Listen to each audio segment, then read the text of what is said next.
Well, good morning once again. Robert Phoenix here, broadcasting to you live from Fredericksburg, Texas. What is going on out there? Obviously, a lot, apparently. We're going to be tracking the latest and the most grisly details emerging from the Saudi consulate in Turkey and what actually happened to Jamal Khashoggi, the unfortunate the unfortunate advocate of democracy, urging freedom of expression for all Arab nations and all Arab nation states. This is a very and there's more. I'll be covering some more stuff too, as well, which is what I always do. You know, we travel a bit. These are spontaneous peregrinations at times, but I do have generally a playbook, a handbook that I try to follow, so that we can at least have some semblance of things to talk about that are certainly at the very least newsworthy. Up, what's up? Of course, like bin Laden, we don't necessarily have proof. That's what they did to him. It's true. We don't really know, but we have a voice recording where it sounds quite grisly. But don't you think it would be? It's odd that they would even be recording that event. Why would they do that? Was it to show that they actually did what they did to Royal Crown Prince Salman? Look, the bottom line is the guy's gone. Whether it's real or not, he's gone. And it certainly appears that there has been a concerted effort on the part of the Trump administration. Oh, well, I would play it here, but I don't think you want to hear it. I don't think you want to hear it. Okay, so let's go back in time and try to set this thing up. So what happened was that Jamal Khashoggi, a relative of the Kashoggi family, Adnan Kashoggi, of course, being an international drug and gun runner. Hi, Beth. What's going on? It is pretty bad, you know. I mean, given the details that we have,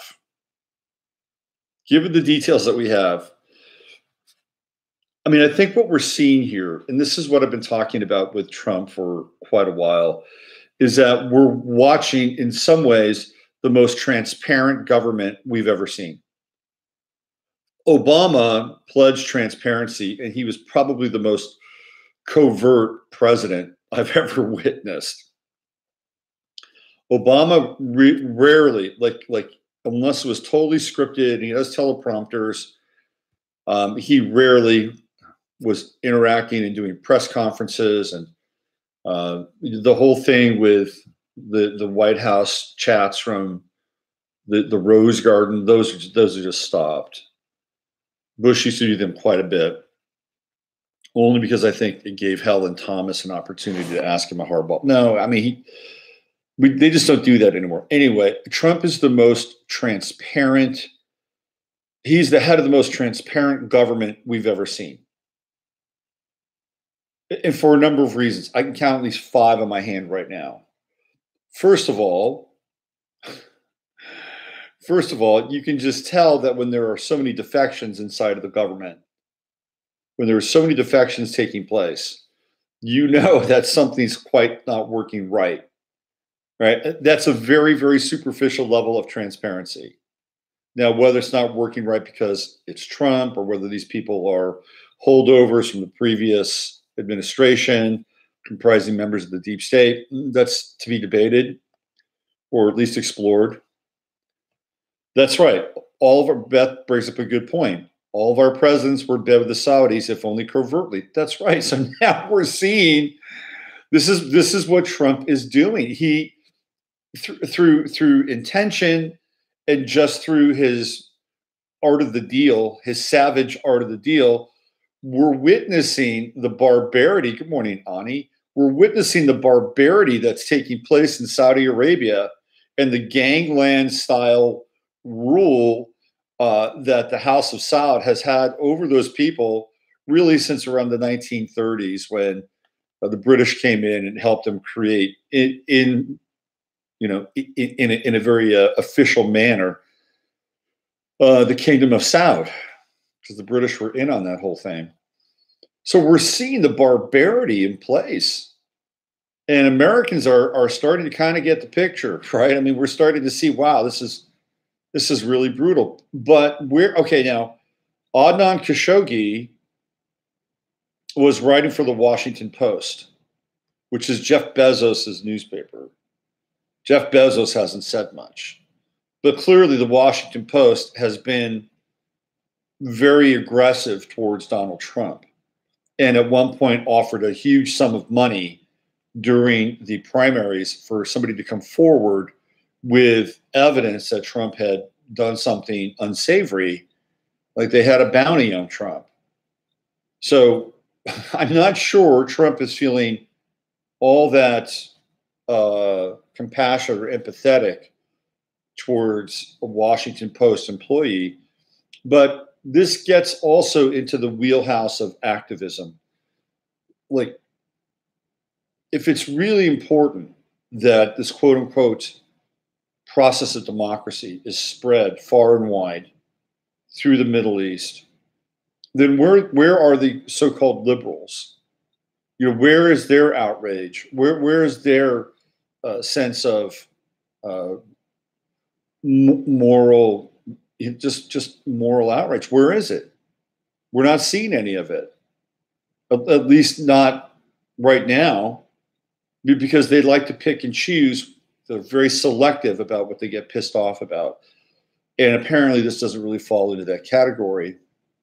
So if we go back, and what happened was that apparently there was a hit squad that had gone into the consulate.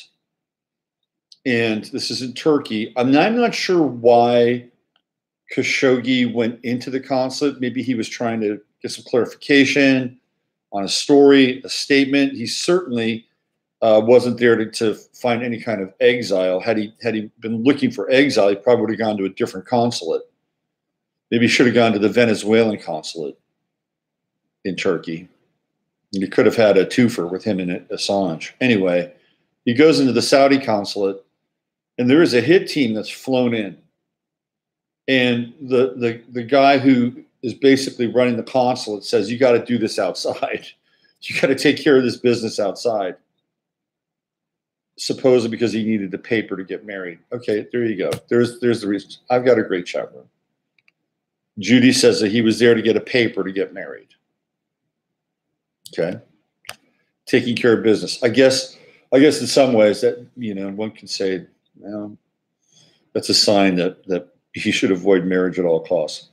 Liberals don't really exist concerning each side, both resentful. Yes and no. That's not really true. Liberals, look, we all know this, okay? We know the game. All right, okay, we know the game. Let's be clear here. I don't mean to sound condescending or dismissive. That's not what I'm trying to do. But we know the game at a high level. We know that there are no sides, that they want to be able to use this pincher effect and able to force people onto one side or the other. We've gone down this path many, many times. The duality trip it's a false premise.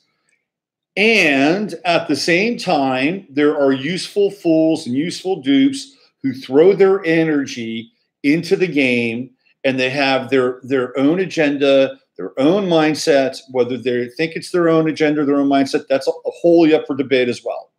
Okay, so let's be clear. We understand that there is no such thing on some level as a right or a left. This has been proven by Anthony Sutton, whom I've talked about a lot on this show, okay? However, that said, there are individuals that are part of this process that take up a certain position and are driven by an agenda, whether they believe it's their own or not. And they will take up a cause, whether they believe it's their own or not. They were called useful dupes, okay? So we need to be clear just on this fact. So it's important to understand that we are psycho-emotional drivers on this plane of existence. And when our emotions get involved in something, all of a sudden we start to generate psi energy off of our bodies, and people will pick up on it. Humans will pick up on it. Non-human entities will pick up on it. That's the nature of the game. It's what happens. So we are psycho-emotional generators, generating psi energy. Some people like to call it loosh. That's fine too, right? So what I'm just here to do is I'm trying to untangle things and parse things out so that we can see what's going on some level, and then round it back up and come back to the top again. That's the process here, okay? And sometimes I will see something on the right that I think is completely and utterly insane. Like this whole thing with Trump is mind-blowing because, again, what it's exposing is it's exposing the raw nerves of extortion masquerading as politics. This is what's going on. And we're seeing it firsthand. And we've seen this time and time and time again with this guy. Whether it's intentional or unintentional, it's kind of mind-blowing. Now, I'm just going to shift tracks a little bit here, just slightly. I think it's really interesting that there was a lot of commotion and a lot of noise about Rod Rosenstein and how he was going to get fired, that Trump was going to can him. And all of a sudden, there's no chatter about this anymore. There's none. There's zero chatter. Like the Rosenstein stuff has died down. And it's likely that Trump had some kind of conversation with Rosenstein. And you're going to see that relationship basically go into stasis, cryogenic stasis, right? Because there are deals being made all the time. This is where we are now. We're seeing politics in the era of the deal. Saturn in Capricorn, Pluto in Capricorn. When Pluto went into Capricorn, it was the rise of the corporocratic state. And Donald Trump is the apotheosis of that. He represents the merging of business and government in a way that we've never seen before. Now, some people would say that that is the true definition of fascism. And you know what? They'd be right. They'd be absolutely right.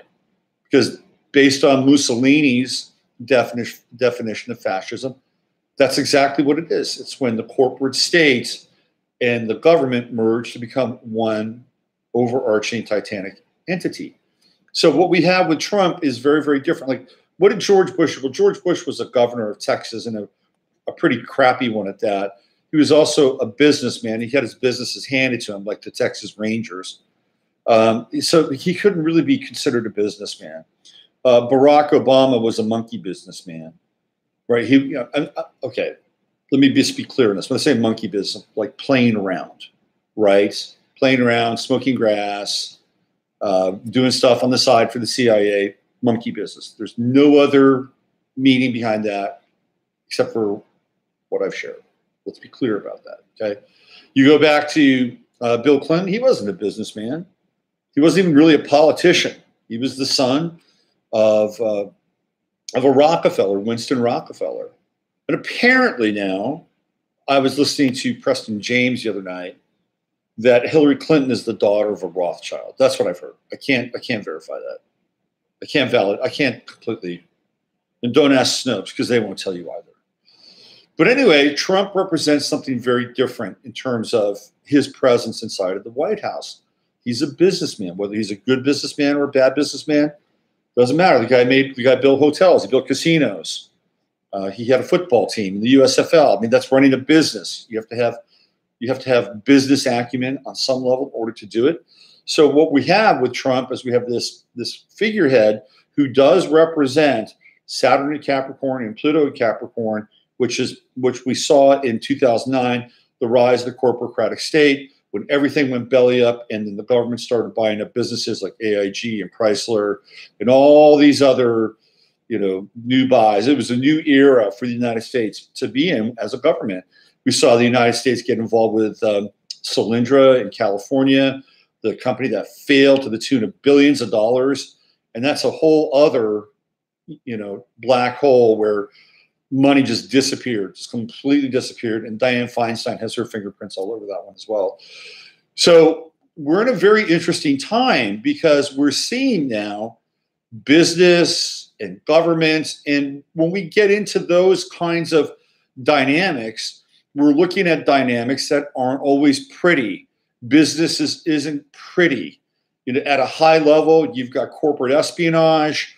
You've got people, fucking up other people's products. Like, say, for instance, what might have happened with the burrito bull company. You know, I'm talking about with all the salmonella.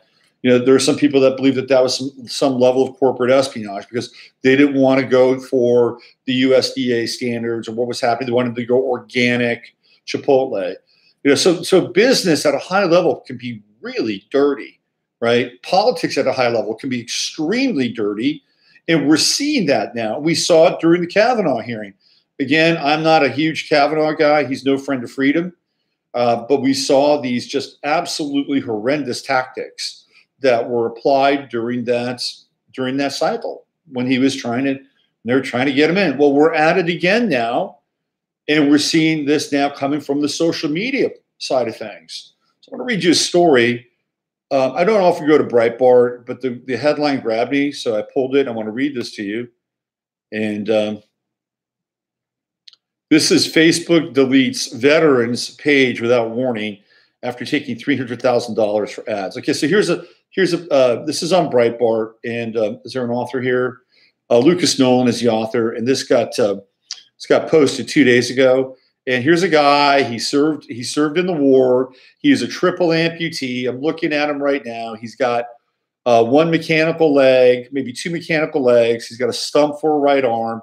He basically has one working organic limb. And there he is with his family. He's got a smiling little kid, smiling little girl, beautiful wife. 3 out of 4 are blonde. He's the one that's not.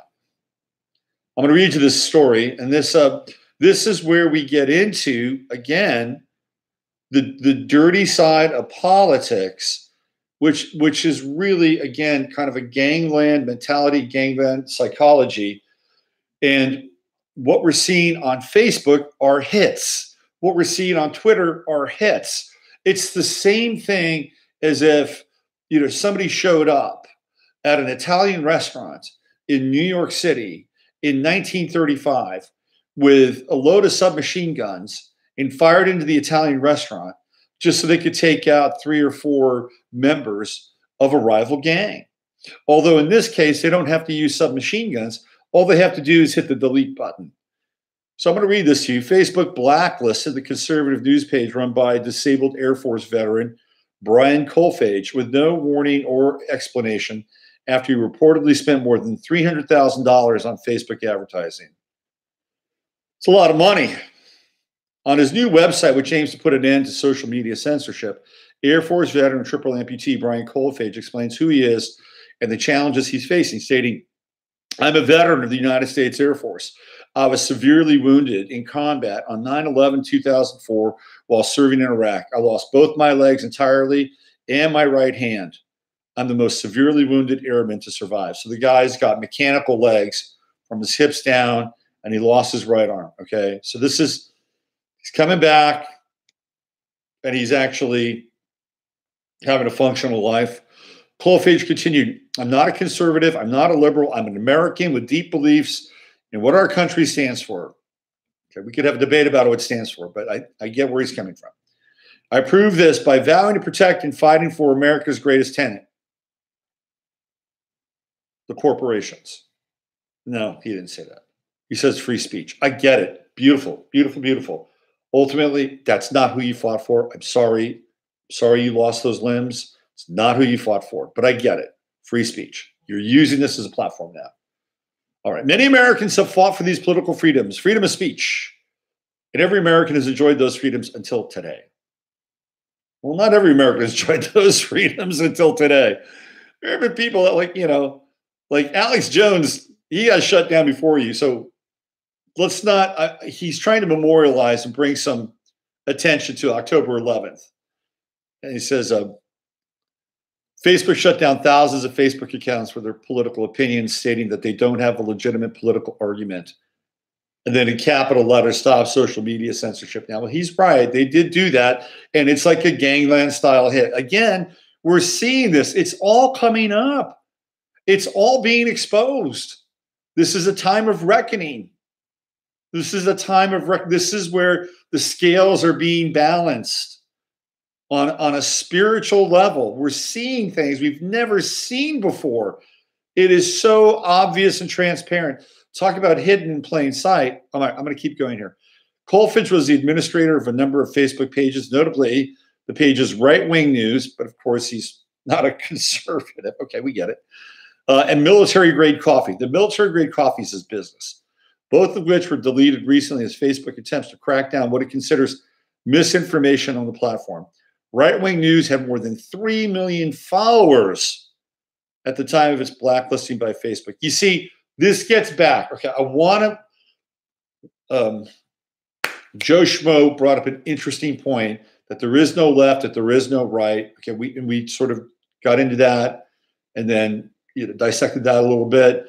But I'm telling you, from a marketing perspective, defining yourself on one side or the other it's a business move.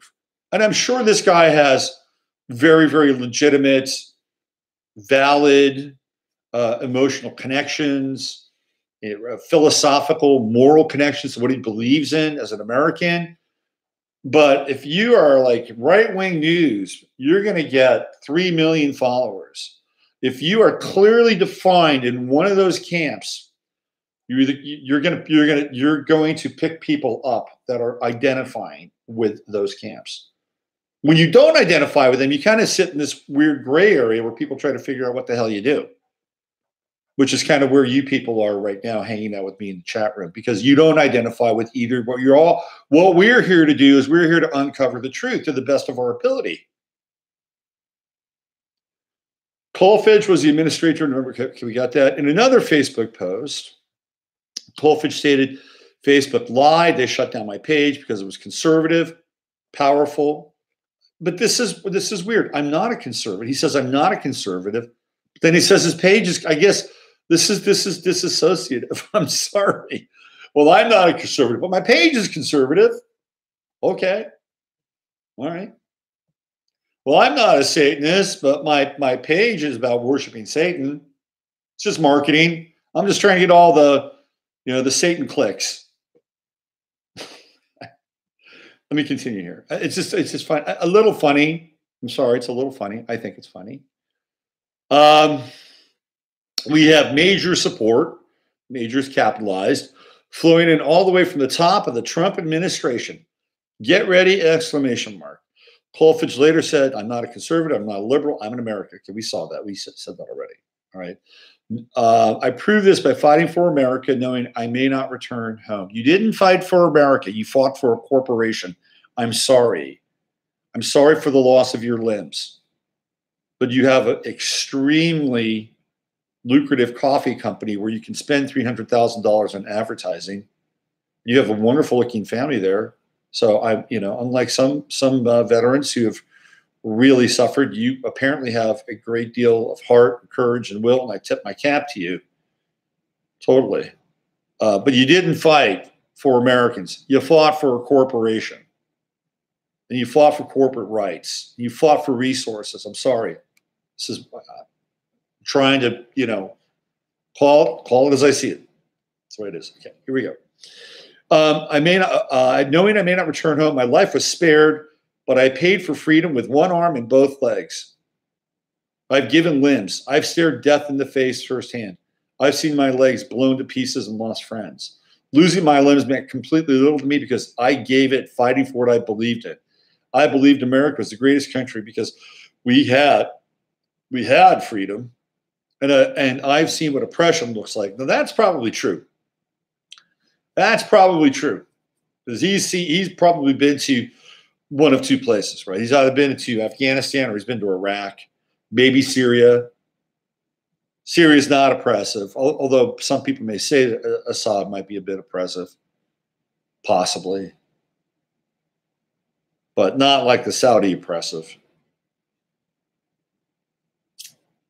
I believed America was the greatest country because we had freedom. I've seen what oppression looks like. My sacrifices are nothing compared to what previous generations made in World War I, World War II, Korea, and Vietnam. Okay, I get it. This guy is attaching himself to this model of patriotism and fighting for the country and having valor and having courage, having moral fortitude, having beliefs about freedom of speech, all the things that theoretically make this country what it is. But he's talking a lot like a politician. I'm sorry. Kolfage stated that he has invested a large amount of money into Facebook's advertising system, and his pages are one of the keys that he earns money to support his family. Beautiful. One of the ways.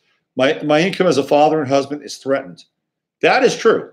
This isn't the right to free speech. I gave my legs and arm to defend. 3 limbs wasn't enough for some. Now my livelihood is gone with it. All right, we'll see how effective this is. Facebook took down our Facebook page, cutting off all contact we have with the millions of people who signed up to follow us, the millions of people who liked what we were sharing online. We had a coveted, verified, blue check mark, 3.5 million fans, and I invested over $300,000 in ads at Facebook's own request, nearly begging us to spend just to reach our fans, who they kept making more difficult to reach with each passing year. Yes, Facebook does do that. It's another level. It's extortion. It's another gang technique. We'll get you out there. You'll have, connections with all these people. But after a while, your friend list begins to shrink, truncate.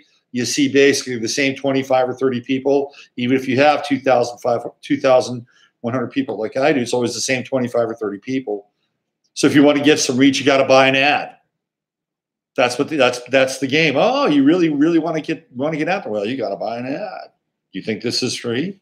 You think you can just use our platform and our service to reach all 2,100 people that you theoretically have as friends? Well, the answer is a big fat no, Mr. Phoenix. Buy an ad. Kolfage's other page, Military Grade Coffee, which sold, was also deleted. Facebook also deleted my other business page. I own a coffee company called Military Grade Coffee, which donates 10% of all profits back to veterans organizations. We don't post politics. We sell coffee and support veteran charities. Facebook is maliciously attacking my way of life because of my beliefs, and they don't care. That is true.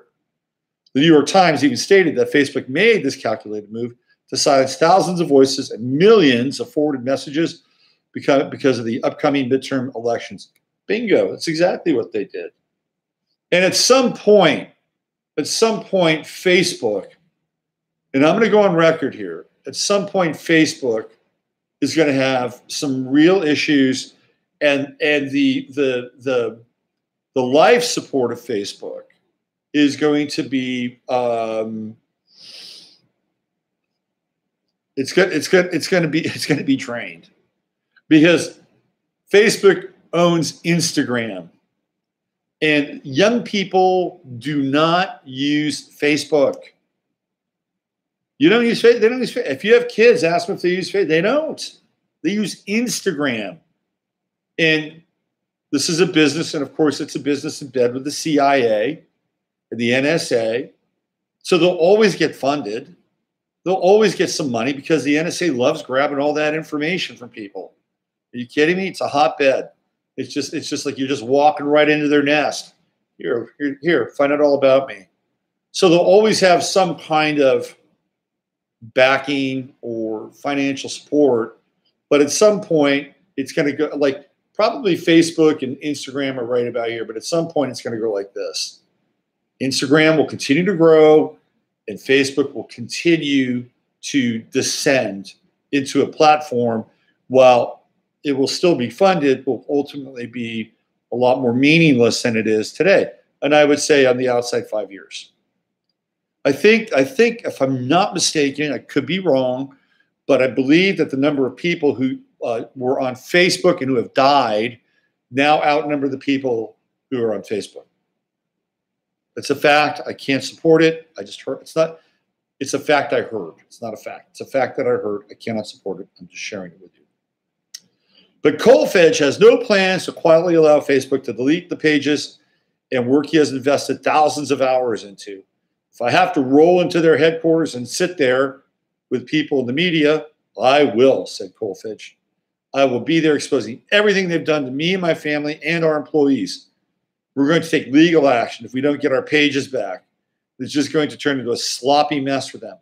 I think they've underestimated what they're dealing with, attacking me, attacking conservatives in general right before the elections. Never once did Facebook come to us and say there was any issue with RWN, which is right-wing news, or any of our other pages. Never, but they sure love taking our money. Well, it's a very emotional, hot-button issue. And I don't think Facebook wants a triple amputee showing up at its corporate offices holding a press conference. I don't think that's the kind of advertising they want. Even they say, or publicity they want. That all publicity is good publicity. I'm not sure about that. Mark Zuckerberg is already, I wouldn't say he's fighting for his corporate life, but he's in a tussle. He's in a bit of a tussle. They don't need this. So this is interesting. I'm just pointing it out because there's an election coming, and you may say that elections don't matter on a national level. Perhaps not, but there's a lot of local issues that are going to be on the ballots coming up here in a very short period of time. We're less than 3 weeks now. And of course, the local candidates or the candidates at a state level are going to have an impact on what's going to take place on a national level. Now, we do have the 3 branches of government, correct? And then we have the fourth estate, which is supposedly the media. But we have the House, the Senate, we have the judiciary. And whether or not those elastic sorts of definitions and rules consistently apply, what we do know is that if the quote-unquote Democrats do get a majority in the House, and this is not my words, these are the words of Steve Bannon, who knows a lot more about politics than I do, that Trump will be impeached. So is there a game afoot? Absolutely. There's an absolute game afoot, and you're watching. You got a front row seat to it. So I believe that we're going to have some major difficulties with the upcoming election. It's already happening. We're already seeing the hacking of the election take place by the elimination of these groups. These are gangland-style hits. One gang says we're going to take these people out, and we're just going to hit a delete button. We're not going to use a submachine gun. We'll just hit delete. Boom, done. Gone. See you later. Sayonara. Goodbye. Adios. Auf Wiedersehen. Delete. Well, I'll tell you who's not getting deleted is Kanye West. Looking at Kanye West with a Make America Great Again cap is a very unusual thing. It's a very unusual thing. And I'm not sure that this is the Kanye that we knew back in his higher education days, right? Yeah, I'm not sure. I'm not sure if this guy's been cloned. I'm not sure if he's been reprogrammed. I don't know what's going on with this Gemini version of Kanye West. But this is an interesting story. You know, first we had Candace, what's her name, Owens. But now we have Kanye. So we have the masculine and the feminine. Black Americans declaring allegiance to Trump may mean disaster for Democrats. And so I'll tell you what. I'll tell you what. And I'm going to get into some territory here that may be a bit controversial for people. But there are different groups and different communities that have different emphasis on different things.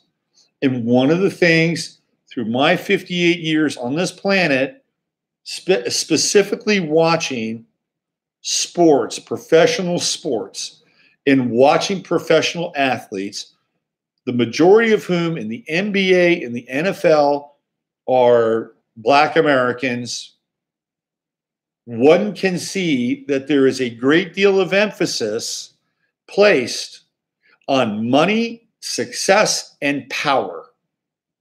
Money, success, and power. These are the elements inside the Black American athletic community at a professional level that are valued and regarded at a high level. Whether it's being the best, making the most, getting respect, this is where the level of aspiration moves towards. And why not? Why not? These guys work hard for their money, especially the football players. Why not? You know, they talk about, Le'Veon Bell, he's holding out. The guy is holding out. He can make $855,000 every week. And he's holding out because he wants to make more of that. He wants to be the highest paid, the absolute highest paid player in the National Football League, not just the highest paid running back, highest paid player. So when we have these models of power and money and success that are held in a high regard, these people look around and they say, well, who has power, money, and success? And they say that person's got game, right? That person gets mad respect, or however you want to phrase it. Here's a timely example. There's a movie out there called American Pimp, which is actually a really good movie. And it's a documentary about pimps in America and how they run their business and who they are and their background and, you know, the women that basically work for nothing for them, which is what they do. And at the end of the movie, at the end of the documentary, rather, these guys are pointing out the biggest pimp of all, the guy that they have more respect for than just about anybody else. You know who that guy is? The recently deceased Dennis Hoff, the guy who just died, the 72 years old, the owner of the Bunny Ranch. They're like, you know, that guy has figured it out. He's got a legal pimp game going on. And so they're giving this guy mad respect. Why? Power, money, and success. These are attributes that are valued. They represent money and success represent power. Power is kind of a big deal, right? So when Trump is viewed through a certain lens, whether you see it or like it or not, he has the trappings of an American pimp. He is a pimp president, right? Check out Trump Tower. I mean, that thing is pimped out. I wouldn't live there. It's garish, but there's gold everywhere, right? And of course, he's got, you know, the Robo Babe on his side and had his little thing with the porn star. I mean, come on. And so Trump represents on some level an image of power. That's the way it is. I'm going to read this. With midterms around the corner, some black voters are tearing up their Democratic memberships, arguing the party no longer has their best interests at heart. Is this a new political trend or a mere flash in the pan for the GOP? At least since the 1960s, following a raft of civil rights legislation put forward by John F. Kennedy, it has been accepted as gospel that the only party for African Americans, by the way, this is from RT, little Russian propaganda. Today, however, some members of the demographic are beginning to stray from the pack, coming around to the conclusion we would be better off as card-carrying Republicans. Why? Why? Because Trump and now the Republican Party offers a platform where they can theoretically have what? More power.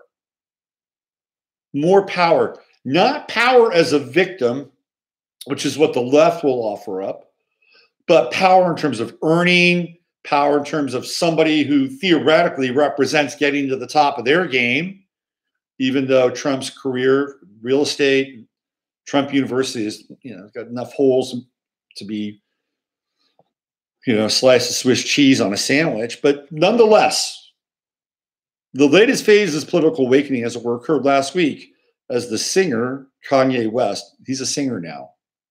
I've never heard Kanye sing. I've heard him rap.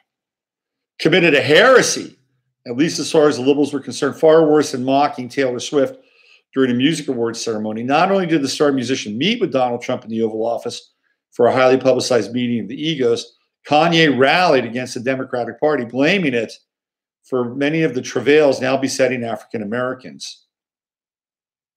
Kanye West, whoever this character is speaking some truth, I have to say. Even if it might be programmed, there's some truth to power there. As Trump nodded in silent approval, West went on a 10-minute tangent, tossing out juicy sound bites for the political pundits to chew over, arguing people expect that if you're black, you have to be a Democrat. On the question of sporting his bright red Make America Great Again hat, West mentioned his fatherless childhood that lacked male energy and positive role models. saying the cat made him feel like Superman. I can see Kanye saying that. Man, this is the, I mean, these are things that that could make any community uncomfortable. Just across the board. Those are uncomfortable statements because perhaps some of them might actually be truthful.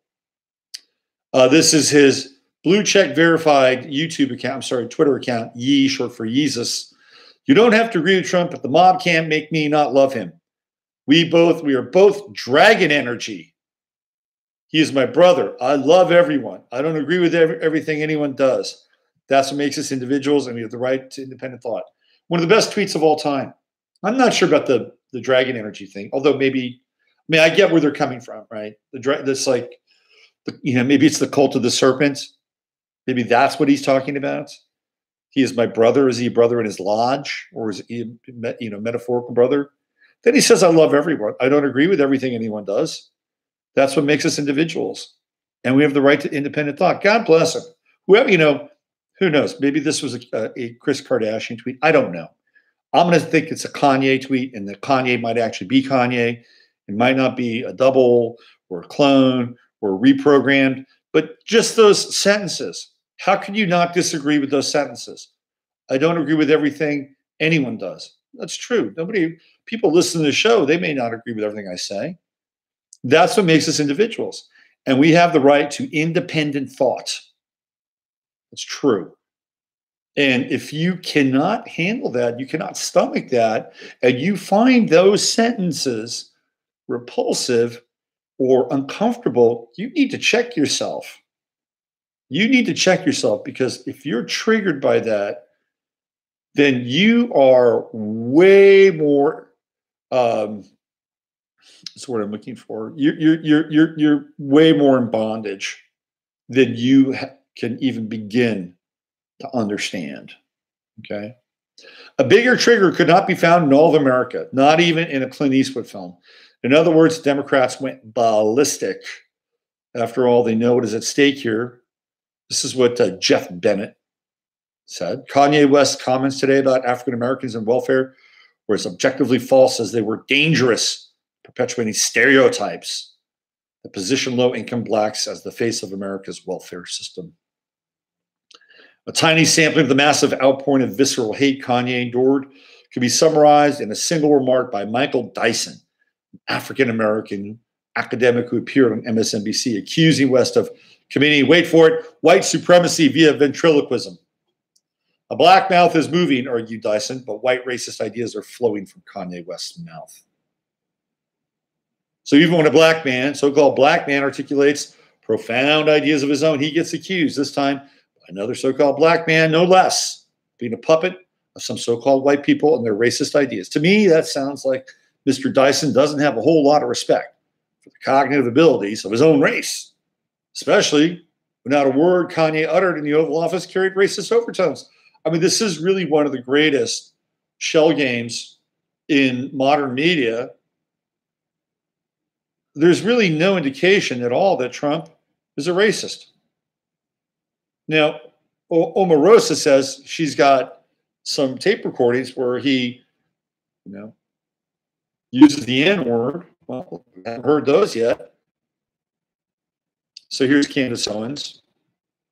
Another Democratic defector is Candace Owens, an up-and-coming YouTuber / Twitter star who argues that African Americans are trapped in a hamster mentality, and that every 4 years they vote Democrat only to find themselves still stuck on the hamster wheel, forgotten by the very politicians they put in office.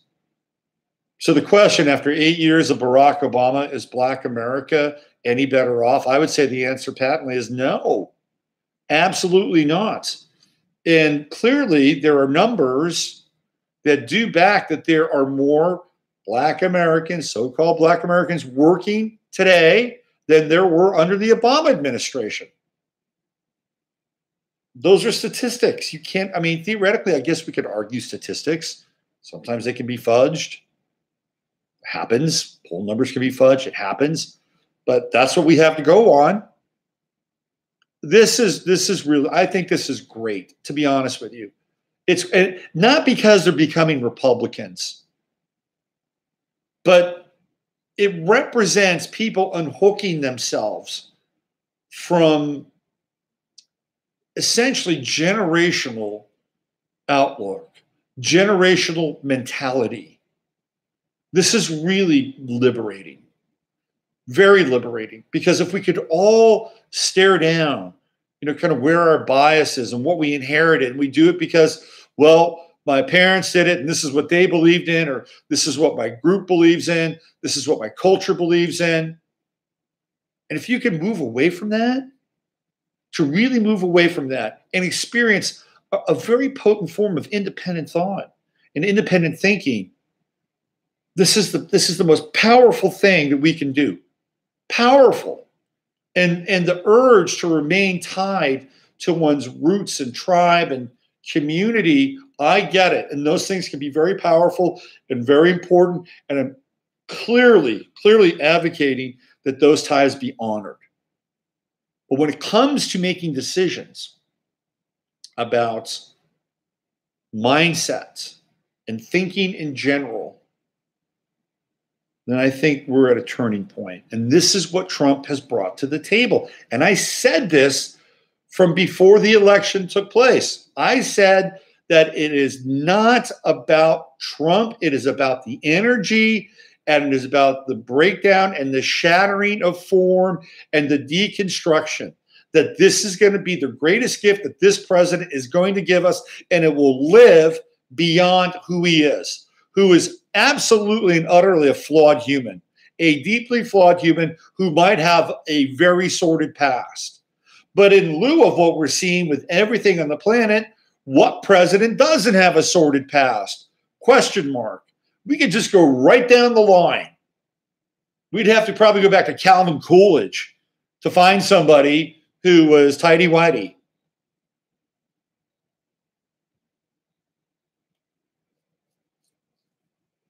It's the game. It's where we are.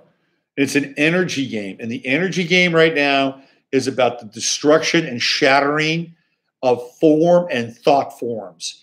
And whoever is showing up as Kanye West, this is what he's doing. And it's revolutionary. It's revolutionary. It's great. I think it's great. It's fantastic.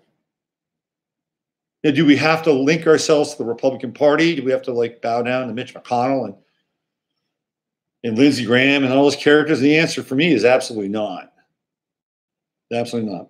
Even at times now, to seep in. Even with those people, I was talking with my good friend Linda last night, who's a big-time hemp advocate. And man, are Mitch McConnell and Rand Paul pushing hard for hemp. Really hard for hemp. Because, of course, the Kentucky tobacco growers, they need a new crop. And they know hemp is the wave of the future. I mean, clearly they probably have some economic interest too. Let's be honest about that. But they're also seeing that there's got to be a new way for these people to prosper. So even they're starting to see the light a little bit, that they could move off some of the old standards for how they were elected and how their people made money, whether through tobacco or alcohol. There's a new wave coming, really shattering. I mean, shattering stereotypes. And some people may not like it. They may not like it. They may reject it outright because it assaults their conditioned and generational thinking. And when that happens, guess what takes place? You can either disassemble and move into the future, or you get locked down and your thought forms become demonic. This is what happens. Your thought forms become demonic and they run you. They run your program. And you can't even begin to be even remotely free when your thought forms run your program. And we're all working on that program. We're all working to clear the channels. And it's good. I'm telling you right now, it is good to be alive on the planet. It may be difficult. It may be challenging. At times it may look dark and we might actually face some darkness, but there's no better time to be alive. No better time to be alive. Look at what's happening. We're seeing things we've never seen before. Levels of corruption are starting to surface in ways that, my God, we're watching the effects of gangland politics. In the past couple of years, we've had the sordid, I mean sordid, like, you know, basement door pulled open and looked down into the cesspool of pedophilia and child trafficking. And that's still going on, by the way. I mean, there's some things we're experiencing now we've never experienced. And it should not necessarily be a sign of a depraved and de-evolutionary process. No, it is a sign that these things are being revealed and we can liberate ourselves from them. It's mind-blowing. Absolutely. So if you are awake and aware to the best of your ability, welcome to the club. Welcome to the club, because it has an effect on your own life. Let's go from the macro to the micro. It has effect on your own life. With that kind of clarity, when you can begin to disassemble these thought forms, what are you capable of? When you really move into that energy, what are you capable of? You can move mountains. You can move mountains. And this is where we're headed. Jupiter and Sagittarius, you have little faith. Hang in there, okay? Hang in there, because we are going to move mountains. It's going to be a tremendous time. All right, let me check in with you guys in the chat room. See what we got going there. Oh, this is Apple Watch. There we go. So we're still talking about Kashoggi. I see. Yeah. Yes. So here's the deal. We got a nice little webinar coming up on Saturday. It's myself, Heather Eland. You know, we do these videos together. They usually take place on the new moon. So we're going to do a webinar this Saturday, and it's going to be a lot of the stuff that I was just talking about. We're going to get into Jupiter really, really deeply, Jupiter and Sagittarius, which will have a profound effect on people and faith and belief. And it'll be this coming year is going to be a tremendous year. Even if things go off the rails, don't worry. Okay? Don't worry. We're going to learn more about this. We're going to talk about a very important shift in the nodes from Capricorn to Cancer, which does impact us, the people, and major eclipses that will be taking place, plus a few retrogrades. It's going to be this Saturday. It's going to be 2 o'clock Central Standard Time, 3 o'clock on the East Coast, 12 o'clock if you're on the West Coast. Yes, Ford made a car with hemp. Absolutely. Look, hemp was rocking, man. I mean, they used hemp for the war effort. You can do anything with hemp. You can make fuel out of it. You can make a car out of it, clothes out of it, anything. Anything. Hemp is the modern peanut, okay? Yep. It's great stuff. Absolutely great stuff. All right. Did I answer everybody's questions? Cheech and Chong did too. Cheech and Chong corrupted my ass. I love that Kanye brought up Waldorf and Montessori schools. I didn't know that. That's interesting. Kanye, yes, took this metaphor used to his own gain on Twitter, redefined it to mean someone who is a natural with instincts. We're all vested. We are all vested. We all have, for some, you know, like to some extent, right? We all have something to gain personally. You sign up for my webinar. I give you what I believe would be pertinent information, interesting insights. I take that money, and guess what? I can support myself, keep the lights on, keep doing this, which I don't charge for, by the way. So we're all invested on some level. There's no such thing as like, you know, completely pure and you know, pure altruism, undistilled altruism. No, unfiltered altruism. No.